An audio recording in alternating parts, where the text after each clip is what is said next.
추수감사주일은 미국에서부터 유래가 되었습니다. 지금부터 약 400년 전에 영국에서 출발한 102명의 청교도들이 미국의 신대륙에 도착을 해서 한 해 동안 농사를 지은 것을 가지고 원주민들과 나누는 것에서부터 시작이 되었습니다. 우리나라는 지난 1904년부터 추수감사주일을 지키기 시작했는데요. 이 미국 선교사들이 이 땅에 들어와서 복음을 전하고 교회를 세우는 것으로 또 추수감사주일이 시작이 되었습니다. 성도 여러분, 여러분들은 올해 어떤 감사의 기도 제목들을 가지고 계십니까? 지난 10일에 영국 콜린스 사전은 올해의 단어로 락다운이라는 단어를 선정을 했습니다. 이 락다운이라는 단어는 코로나 확산을 막기 위해서 시민들의 이동을 제한을 하고 상점들의 운영을 중지하는 것을 뜻하는 단어입니다. 제가 아는 목사님도 뉴욕에서 사역을 하는 분이 계시는데요. 이 뉴욕이 한참 코로나 확진자가 발생을 했을 때 이 뉴욕도 셧다운, 락다운을 경험했다는 이야기를 들었는데요. 이 목사님이 사역하시는 교회에 요양원에 계시는 분들 중에서도 사망자가 있었고, 그리고 이 목사님도 코로나 확진을 했다는 소식도 접해 들은 적이 있습니다. 이처럼 우리는 올해 매우 어려운 시간을 보내고 있는데, 그래서 우리 하나님께서 우리를 인도해 주시고 보호해 주신 것은 또한 특별한 은혜라고 생각을 합니다. 우리가 오늘 하루를 지내면서요, 이 하루와 그리고 한 주간 가운데 감사의 기도 제목들을 하나씩 생각해 보고 하나님 앞에 감사해야 하는 그런 하루, 또 그런 한 주간 되기를 바랍니다. 우리는 지난 시간에 하나님이 우리에게 주신 교회 청사진이라는 제목으로 두 가지 청사진을 살펴보았는데요. 오늘은 지난 시간에 살펴보았던 두 가지 청사진을 잠시 기억을 해보고, 그런 다음에 세 번째로 주시는 청사진이 무엇인가를 함께 생각을 해보겠습니다. 특별히 오늘 본문은 우리 교회 비전에 해당하는 본문이기 때문에 저와 여러분들이 기도하는 마음으로 하나님의 말씀을 통해서 성령께서 주시는 음성이 무엇인지를 함께 경청하기를 바랍니다. 자, 첫 번째는요. 하나님께서 우리에게 주신 첫 번째 교회 청사진은 목사가 자신의 역할을 깨닫고 그 역할을 감당하는 교회였습니다. 이것이 지난 12절에 저희가 살펴본 12절에 등장을 하는데요. 성도를 온전하게 하는 일이었습니다. 여러분, 그러면 성도를 온전하게 하는 일이 무엇이었습니까? 이 성도를 온전하게 한다는 말은 원래 뼈를 제자리에 맞추다 이런 뜻을 가지고 있는 말인데요. 우리는 지난주에 이것을 성도를 준비시키다 혹은 훈련시키다 하는 말로 이해를 했습니다. 이것을 위해서 하나님은 교회의 목사와 교사의 은사를 주셨습니다. 그것이 11절인데요. 여기 11절에 나오는 은사의 공통점을 가르치는 은사라고 말씀을 드렸고, 그리고 11절에 나오는 은사 중에서 오늘날 지역교회에게 주신 은사를 목사와 교사의 은사라고 말씀을 드렸습니다. 그런데 목사와 교사의 은사는 두 가지 은사가 아니라 이 앞에 관사가 하나밖에 없기 때문에 교사인 목사, 즉 가르치는 목사의 은사를 교회에 주셨다고 함께 나누었습니다. 그래서 하나님께서 우리에게 주신 교회의 첫 번째 청사진은 목사가 성도를 온전하게 하는 일이었습니다. 자, 두 번째로 한번 가보겠습니다. 하나님께서 우리에게 주신 교회의 두 번째 청사진은요, 성도가 자신의 역할을 깨닫고 그 역할을 감당하는 교회입니다. 자, 이것도 12절에 나오는데요. 여러분, 12절에 등장하는 봉사의 일을 하게 하다 하는 말이 그 말이었습니다. 여러분, 그러면 여기서 봉사일은 무엇을 의미했습니까? 잠시 기억을 한번 해보겠습니다. 첫째는요, 여기서 말하는 봉사는 디아코니아라는 헬라말을 번역한 것인데, 우리말 성경은 디아코니아를 봉사라는 말로 번역을 했지만 영어 성경은 사역이라는 말로 번역을 했는데요. 이 봉사라는 말보다 사역이라고 번역하는 것이 더 옳은 번역이라고 말씀을 드렸습니다. 그래서 우리 교회는 봉사자라는 말보다 사역자라는 말을 사용하면 더 좋겠습니다. 자, 두 번째는요. 여기에 등장하는 디아코니아라는 말은 본래 식탁 시중을 뜻하는 말이라고 말씀을 드렸는데요. 그래서 자신의 인격을 들여서 다른 사람을 섬기는 것을 뜻합니다. 그러므로 사역이라는 것은 단지 나에게 맡겨진 일을 기술적으로 잘 감당해내는 것을 말하는 것이 아니라 자신의 인격을 들어서 다른 사람을 섬기고 교회를 섬기는 것을 의미하는 것입니다. 자, 세 번째로 여기에 등장하는 디아코니아라는 말은 모든 성도들에게 해당하는 말이라고 말씀해 주었습니다. 우리는 이것을 지난 시간에 사도행전 6장을 통해서 한번 생각을 해보았는데요. 이 사도행전 6장에 등장하는 모든 제자라는 말이 모든 성도를 뜻하는 것이기 때문에 사역은 모든 성도들에게 해당하는 말이었습니다. 자, 네 번째로 목회자가 하는 일이나 성도들이 하는 일이 모두 동등한 사역이라고 말씀을 드렸습니다. 이것도 우리가 지난 시간에 사도행전 6장을 통해서 함께 생각을 해보았는데요. 성도들이 하는 접대라는 말이나 사도들이 하는 사역이라는 말이 본문에서는 모두 디아코니아라는 말로 되어 있기 때문에 사도들과 그리고 성도들이 하는 일이 모두 동등한 사역이라는 뜻이었습니다. 여러분, 이것이 우리에게 주신 교회의 두 번째 청사진이었는데요. 이처럼 교회의 두 번째 청사진은 모든 성도들이 자신의 은사에 따라 교회를 섬기는 것이 바로 교회의 두 번째 청사진이었습니다. 우리가 지난주 여기까지 살펴보았습니다. 자, 이제 세 번째로 한번 가보겠습니다. 세 번째는요, 모두가 그리스도의 몸을 세우는 교회라고 할 수 있습니다. 하나님께서 우리에게 주신 교회의 세 번째 청사진은 우리 모두가 그리스도의 몸을 세우는 교회입니다. 여러분 11절을 다시 한번 좀 읽어볼게요. 11절을 같이 한번 읽습니다. 시작. 이는 성도를 온전하게 하며 봉사일을 하게 하며 그리스도의 몸을 세우려 하심이라. 저는 지난 시간에 성경에 등장하는 콤마 하나가 대단히 중요하다고 말씀을 드렸는데요. 이 콤마 하나에 따라서 교회의 청사진이 완전히 달라진다고 말씀을 드렸습니다. 그래서 이 콤마 하나를 잘못 찍으면 교회의 청사진은 첫째, 성도를 온전하게 하고, 둘째, 봉사의 일을 하고, 셋째, 그리스도의 몸을 세우는 세 문장으로 해석이 되지만 이것은 잘못된 해석이라고 말씀해 주셨습니다. 그래서 이 본문을 바르게 해석을 하면 첫째, 교회 청사진은 목사가 성도를 온전하게 함으로 그리스도의 몸을 세웁니다. 이렇게 되는 것이고요. 둘째, 성도는 봉사의 일, 사역의 일을 함으로 그리스도의 몸을 세우는 것입니다. 이렇게 두 가지 문장으로 해석이 되는데요. 이것이 바른 해석이라고 말씀을 드렸습니다. 여러분 다시 12절을 한번 보시겠습니다. 12절 다시 보시면요. 목사는 성도를 온전하게 함으로 그리스도의 몸을 세우는 것이고 성도는 사역의 일, 봉사의 일을 감당함으로 그리스도의 몸을 세우는 것입니다. 여러분 그러면 성도들은 어떤 은사를 가지고 그리스도의 몸을 세울까요? 자, 오늘 본문을 시작하는 4장 7절을 보겠습니다. 4장 7절 어떤 말로 시작을 합니까?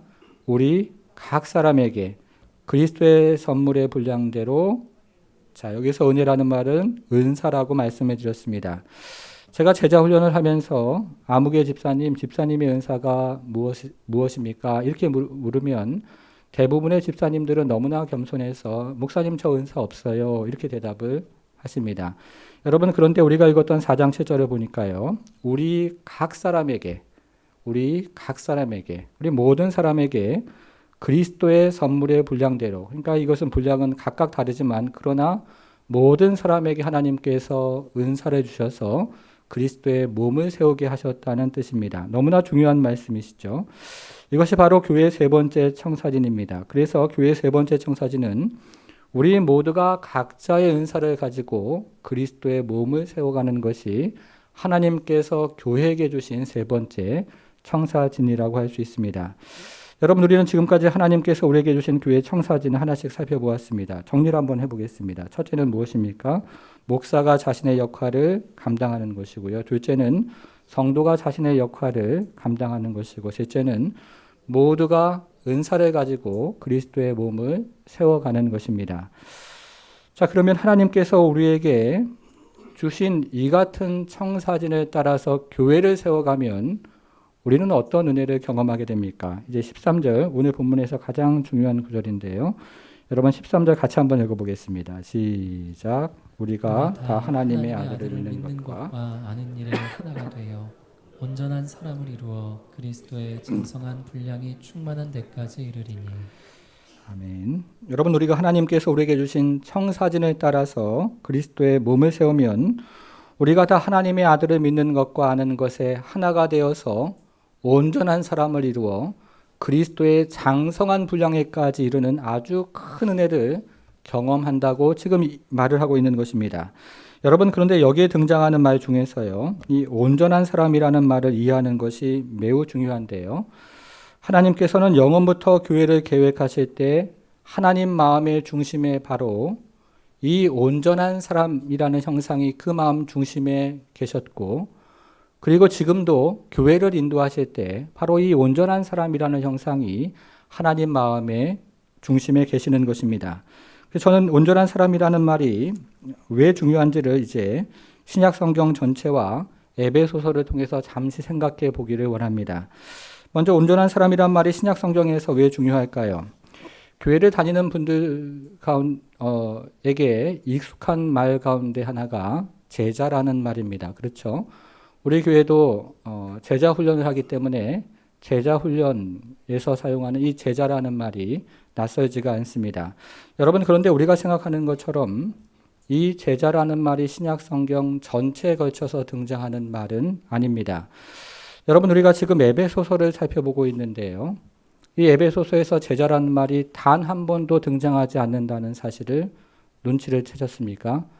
우리가 지금 140의 성경 통독을 하고 있는데요.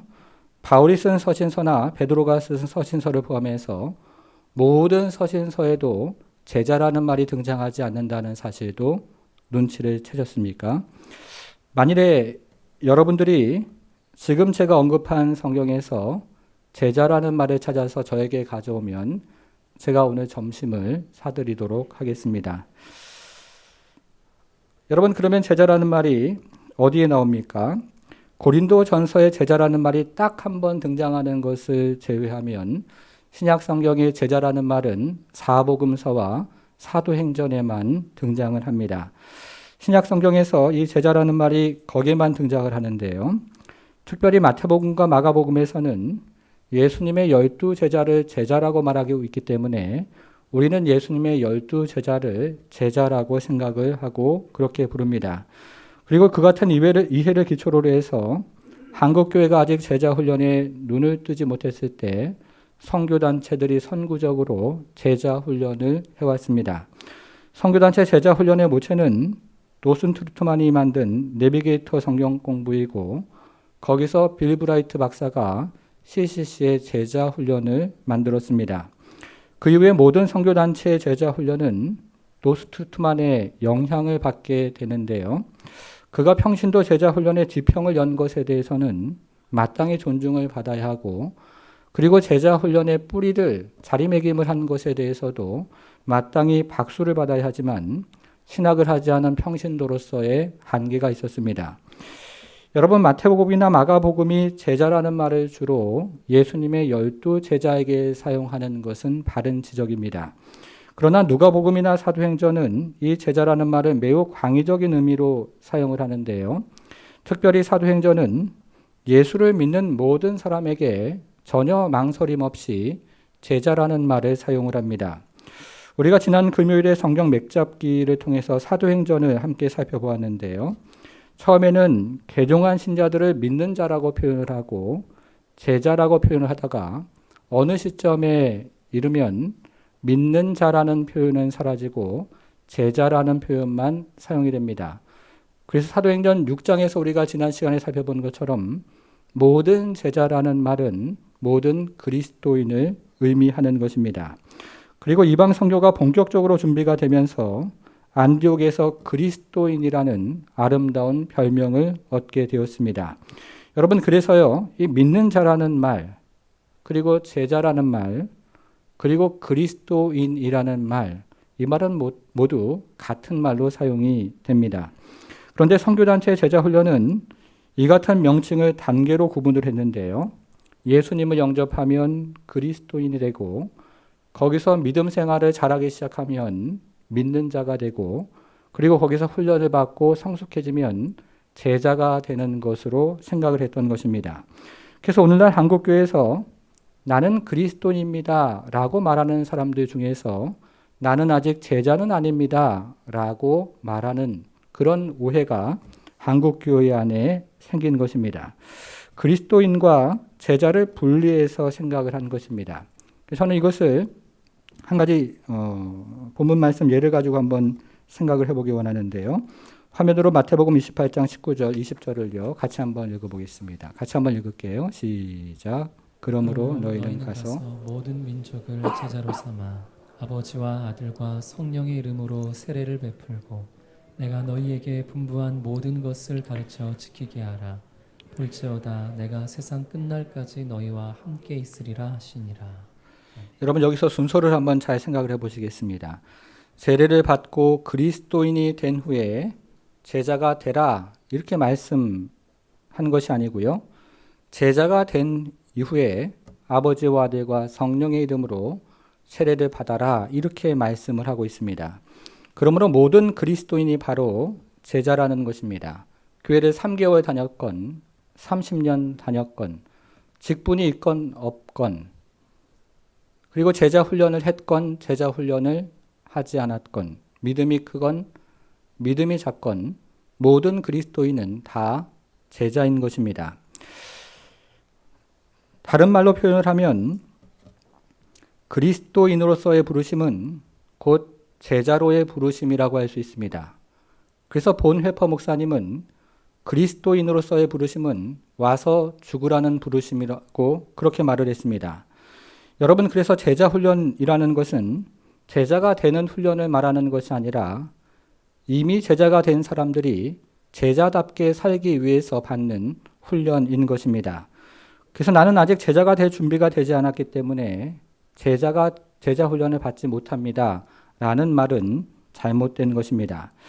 지난주에 서울 사랑에서 제자 훈련을 함께 했던 두 자매가 저희 교회를 방문을 해서 함께 예배를 드렸습니다. 제가 그 제자반 종강을 하기 한 주 전주예요.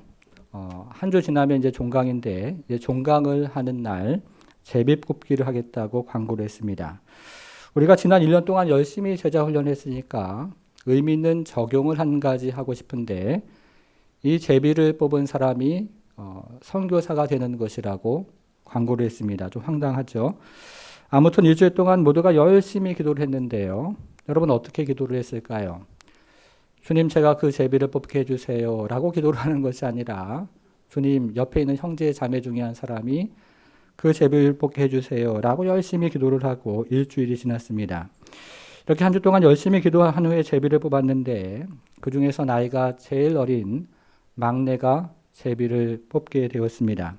그리고 그 자매는 지난 주일에 우리 교회에 와서 예배를 드렸는데 물론 그 자매가 선교사로 나가지는 않았습니다. 물론 저도 그런 방식으로 선교사를 보내지는 않습니다. 대신에 그 제자반에게 이제부터 당신들은 가장 어려운 지역에서 사역하는 무슬림 지역에서 사역하는 선교사 한 명을 연결시켜 줄 테니까 이제 여러분들은 그 선교사를 후원하는 후원 선교사로서 나머지 인생을 살아가면 좋겠다고 부탁을 했고 그 중에서 제비를 뽑은 자매가 키맨이 되는 역할을 해주면 좋겠다고 부탁을 했습니다. 그로부터 7년이 지났는데요. 이 제비를 뽑은 자매는 지금도 이 키맨의 역할을 잘 감당하면서 보내는 선교사로서의 삶을 살아가고 있습니다. 재작년으로 기억을 하는데요. 김민아 선교사와 이란인 모센 선교사가 우리 교회에서 예배를 인도한 적이 있습니다. 여러분 기억하시는 분들이 계시죠? 이 김민아 선교사는 세 번째 제자반에서 함께했던 자매인데요. 성령님께서 이 자매에게 영혼을 향한 열정을 부어주시는 것을 옆에서 지켜볼 수가 있었고 그래서 저는 이 자매에게 단기 선교를 통해서 하나님께서 주시는 소명과 은사를 확인해 보면 어떻겠냐고 권면을 했습니다. 그래서 자매는 SIM 국제선교회를 통해서 아프리카의 잠비아에서 2년 동안 단기 선교사로 사역을 하면서 하나님께서 부르신 그 소명과 은사를 확인하게 되었고 그리고 장기 선교사로 준비하기 위해서 미국의 캐나다에 있는 신학교로 진학을 하게 되었습니다. 그리고 그곳에서 이란 사람 모센 형제를 만나서 결혼을 하게 되었는데요. 결혼을 하기 전에 한국에 들어왔을 때 저는 이 모센 형제를 개인적으로 만나서 이 사람이 정말로 성령으로 회심한 증거가 있는 사람인지 그리고 하나님께서 선교사로 부르신 그 부르심이 있는 사람인지를 그의 간증을 통해서 확인을 하게 되었습니다. 그 이후에 두 사람은 결혼을 해서 지금 주님의 부르심에 따라서 K국에서 이란인 사역을 잘 감당하고 있습니다. 또 이런 일도 있었습니다. 오래전에 영국으로 유학을 간 남편에 따라서 영국에서 생활을 한 제자반 자매가 뜻하지 않게 셋째 아이를 임신하게 되었습니다. 그런데 그때쯤 되니까 생활비도 바닥이 났고 학비도 바닥이 나서 임신한 셋째 아이를 낳아야 할지 그리고 지워야 할지를 하루에 수백 번도 고민하다가 저에게 메일을 썼습니다. 저도 유학 생활의 어려움을 알고 있기 때문에 위로의 말과 함께 그러나 하나님께서 정말로 원하시는 것은 박사학위가 아니라 하나님께서 주신 생명이라고 권면을 했습니다. 결국 이 자매는 셋째 아이를 낳게 되었고 남편은 박사학위를 무사히 마치고 한국으로 돌아와서 지금은 신학교에서 교수 사역을 하고 있습니다. 또 한 번은 청년의 때에 너무 심한 우울증 때문에 아버지에게 쌍욕을 하면서 칼부림을 했던 한 청년이 제자반에 와서 제자 훈련을 받게 되었는데요. 정말 성령의 역사와 그리고 주변의 따스한 사랑, 형제 자매들의 따스한 사랑에 힘입어서 사람이 변화가 되고 그러면서 아버지를 사랑하는 일도 있었습니다. 사랑하는 성도 여러분, 그리스도인으로서의 부르심은 제자로의 부르심입니다. 그래서 우리는 좀 더 제자답게 살기 위해서 훈련을 하는 것이고 그리고 사역을 하는 것이고 그리스도의 몸을 세워가는 것입니다. 여러분, 그런데 이토록 지금까지 제가 말씀드렸던 중요한 단어 제자라는 말이요, 서신서로 넘어오면 갑자기 사라집니다. 우리가 앞에서 살펴본 것처럼 제자라는 말이 에베소서에서 단 한 번도 등장을 하지 않습니다. 여러분, 그러면 이토록 중요한 제자라는 말이 서신서에서 갑자기 사라지는 이유는 무엇일까요? 당시 헬라 문화권의 제자라는 말은 오늘날의 대학처럼 지식적인 배움이나 그리고 기술적인 배움을 받는 학생들을 의미하는 단어였습니다. 그러나 히브리 문화권의 복음서와 사도행전에 등장하는 제자라는 말은 예수님에 대한 인격적인 승복과 그리고 순종과 필요하면 평생을 통한 헌신을 의미하는 매우 다른 단어였습니다. 이처럼 헬라 문화권의 제자라는 말과 복음서나 사도행전의 제자라는 말이 완전히 전혀 다른 개념이었던 것입니다. 그래서 복음서와 사도행전에 등장하는 제자라는 말이 서신서에서 더 이상 사용할 수가 없어서 다른 말로 대처가 되는데요. 이 제자라는 말이 어떤 말로 대처가 되냐면 오늘 본문에 등장하는 온전한 사람이라는 말로 대신 사용하게 됩니다. 여러분, 그래서요, 다시 한번 오늘 본문 한번 보시겠습니다. 온전한 사람이라는 말은요, 제자라는 말입니다. 여러분 12절 다시 한번 보겠습니다. 12절. 이는 성도를 온전하게 하여, 그 다음 뭡니까? 봉사의 일을 하게 하며. 자, 다시 한번 좀 이것을 저희가 지금까지 들었던 말로 바꾸어서 한번 생각을 해보겠습니다. 이는 성도를 제자답게 만들어 사역의 일을 하게 하여. 이런 의미가 됩니다. 이는 성도를 제자답게 만들어서 사역의 일을 하게 함으로 그리스도의 몸을 세워라, 이런 의미가 되는 것입니다. 그리고 13절에 등장하는 온전한 사람이라는 말도 바로 제자를 의미하는 것입니다. 여러분, 우리는 지금까지 신약 성경에 등장하는 이 온전한 사람이라는 말이 왜 중요한지를 함께 생각을 해보았는데요. 이번에는 에베소서에서 이 온전한 사람이라는 말이 왜 중요한지를 또 생각을 해보겠습니다. 자, 성경을 앞으로 넘겨서 에베소서 2장 15절로 가보겠습니다. 자, 2장 15절이죠. 같이 한번 읽어보겠습니다. 시작. 법조문으로 된 계명의 율법을 폐하셨으니 이는 이 둘로 자기 안에서 한 새 사람을 지어 화평하게 하심이라. 여러분, 여기서 어디에 표시를 하셨습니까? 한 새 사람이죠. 여기서 말하는 한 새 사람이라는 말이 매우 중요한 단어라고 말씀을 드렸는데요. 여기서 말하는 새 사람, 한 새 사람이라는 말은 교회를 의미하는 말이었습니다. 성도 여러분, 여기서 말하는 사람이 무엇일까요? 아담의 타락 이후에 모든 사람은 죄인입니다. 조나단 에드워가 말한 것처럼 아담이 죄를 짓는 순간 사람은 원래 가지고 있었던 거룩한 의를 모두 상실했습니다. 그래서 우리가 아무리 선한 일을 한다고 발버둥을 쳐도 우리는 선한 일의 열매를 자신의 만족으로 삼는 죄인이 되었습니다. 그리고 우리가 아무리 신앙생활을 열심히 하려고 발버둥을 쳐도 신앙생활의 열매도 자신의 의로 삼으려는 죄인이 된 것입니다.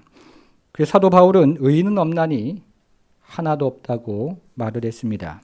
우리는 하나님 앞에서 의를 행할 능력을 완전히 상실한 죄인이라는 뜻입니다. 그 사람의 문제를 해결하는 유일한 방법은 성령 안에서 다시 태어나는 것이라고 말씀해 주었는데요.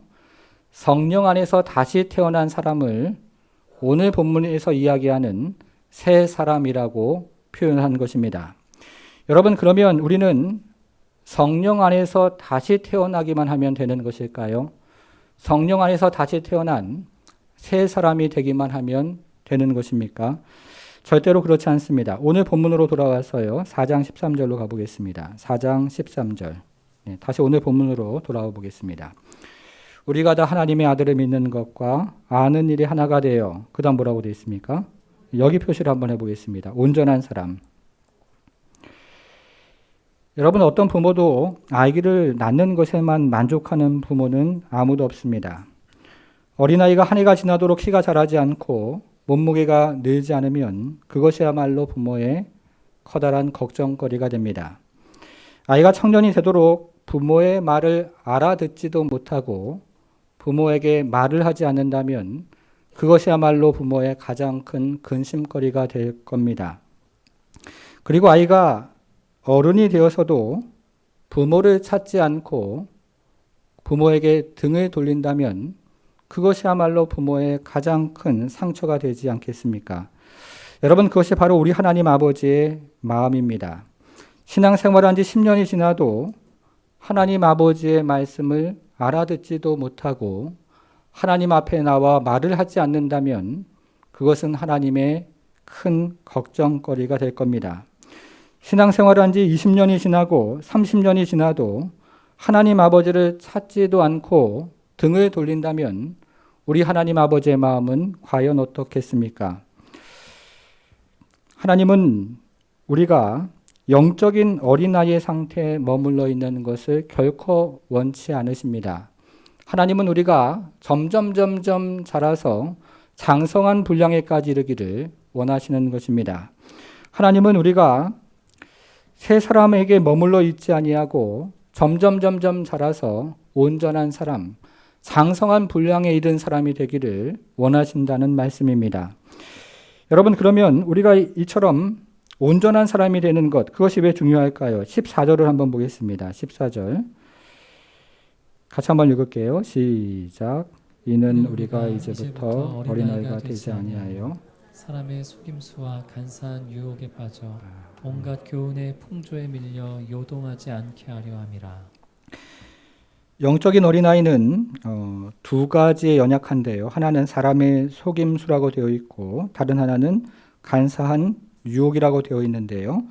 이렇게 영적인 어린아이는 사람의 속임수와 간사한 유혹에 빠져 요동하는 인생을 살아갑니다. 그런데 특별히 여기에 등장하는 유혹이라는 말은 6장 11절에 등장하는 마귀의 관계라는 말과 원문에서는 동일한 말로 사용이 되어 있기 때문에 여기에 등장하는 간사한 유혹이라는 말은 마귀의 관계를 뜻하는 말입니다.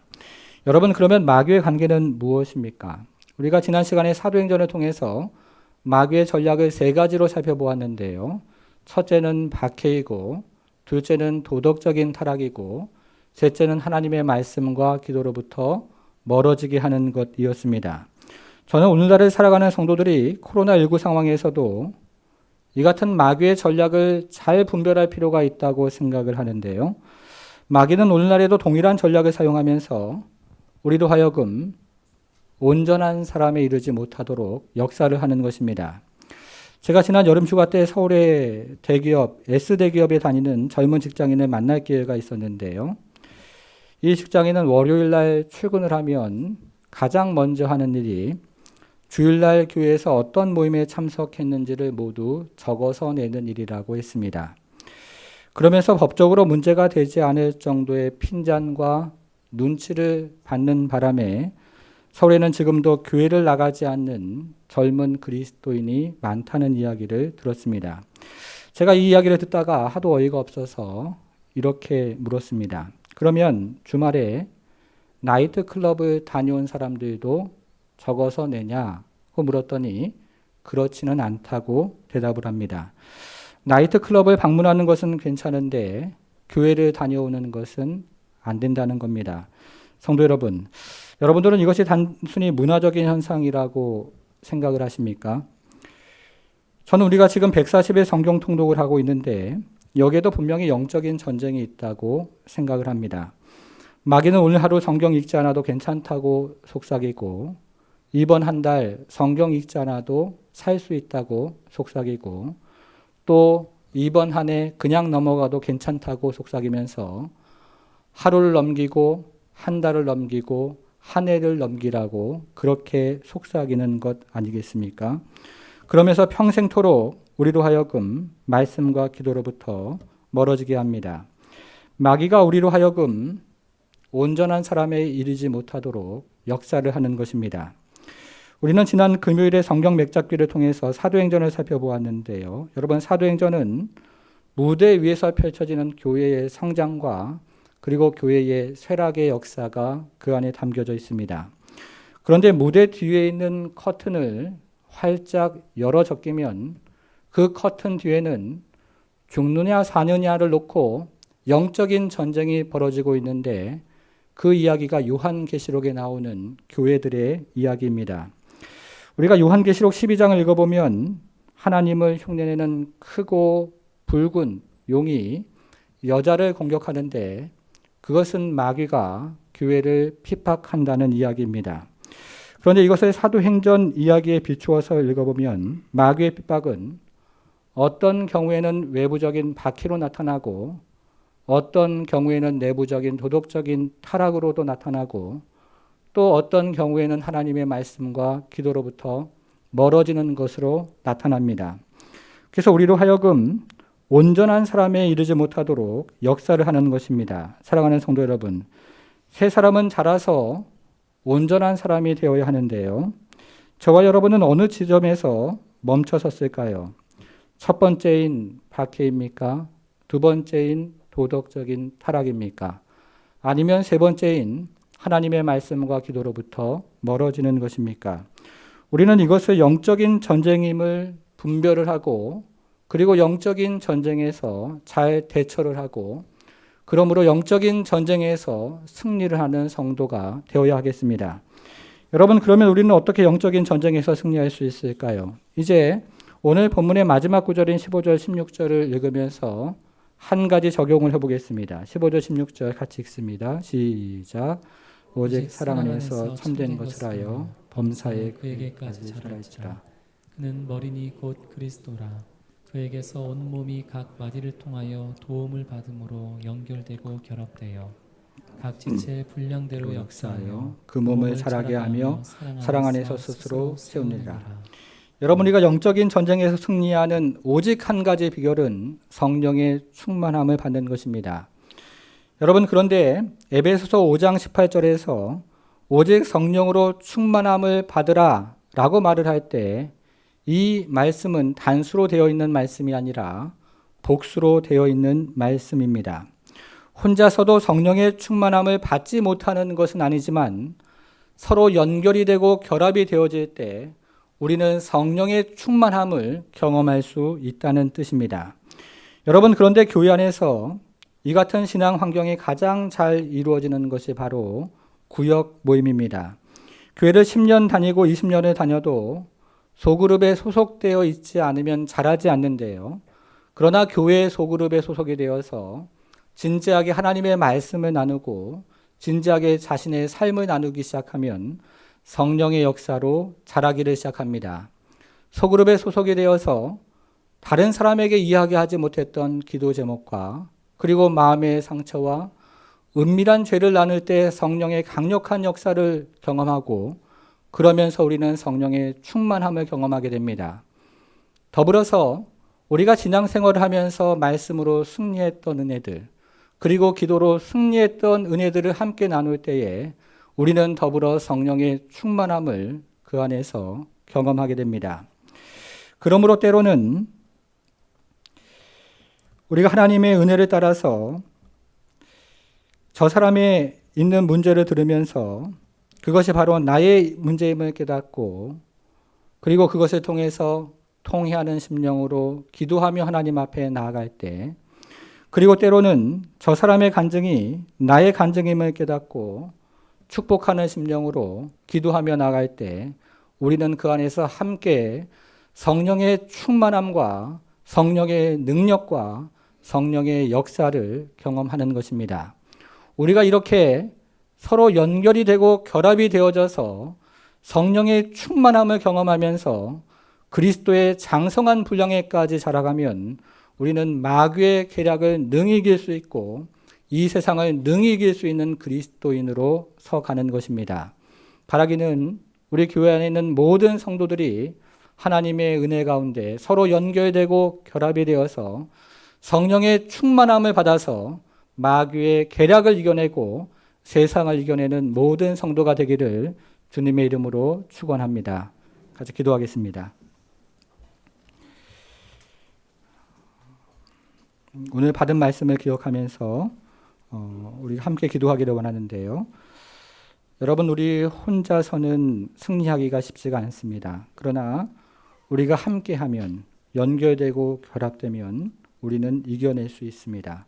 우리가 이것을 위해서 기억하면서 함께 기도하기를 원합니다. 기도하겠습니다.